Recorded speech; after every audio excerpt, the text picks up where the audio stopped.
It started when the traveler ignored the sign, a wooden board at the forest's edge, carved with shaky hands.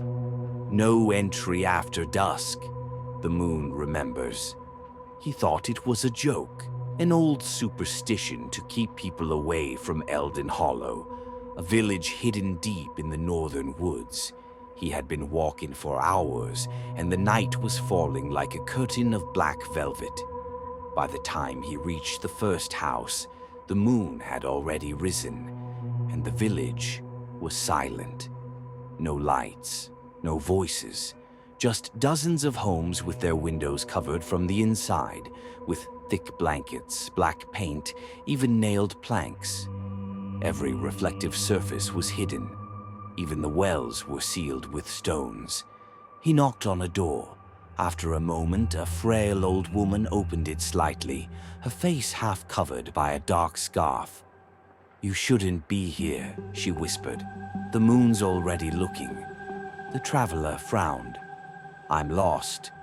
I just need somewhere to stay." Her eyes darted toward the sky, and she pulled him inside. The interior was lit only by candles, and every mirror had been turned to face the wall. "You can stay until dawn," she said, "but don't open the curtains. And don't say your name if you hear it called." He laughed nervously. "Why? What happens if I do?" The woman didn't answer. She simply blew out one of the candles. That night, as he tried to sleep, he heard whispering outside the window. Soft, slow, almost melodic, like someone humming his name. "Eli. Eli." He froze. No one here knew his name. He turned toward the window and saw a faint silver light leaking through the cracks of the shutters. It shimmered like water.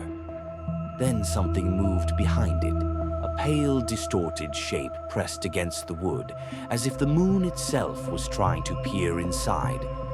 The voice grew louder. "Eli, look at me." He clamped his hands over his ears. The boards creaked, the light pulsed, and then silence. At dawn, the woman was gone. Only the smell of burned candles remained. He stepped outside. The villagers were walking quietly through the streets, faces hidden under wide hoods, placing bowls of milk and torn photographs in front of every door. He asked one of them, "What happened last night?" The villager didn't look up. Someone spoke their name. The moon took them. He didn't believe it, until he noticed a house at the end of the road, its door wide open, and inside, nothing but a puddle of silver liquid shimmering under the morning sun. He should have left, but he didn't. That night, curiosity pulled him back to the same spot. He waited until the moon rose again, and for a moment, the entire village seemed to breathe, as if the houses themselves were alive. The air turned cold. The silver light began to spread, filling the cracks of the streets, crawling up walls and reflecting the villagers' faces. Not as they were, but as perfect pale copies, smiling faintly.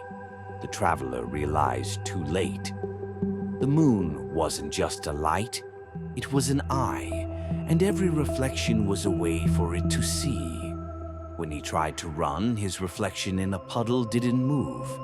It stayed behind, staring, smiling, waving slowly. And the next morning, a new bowl of milk appeared at the edge of the village, beside a small puddle that glowed silver, and whispered his name when the wind passed.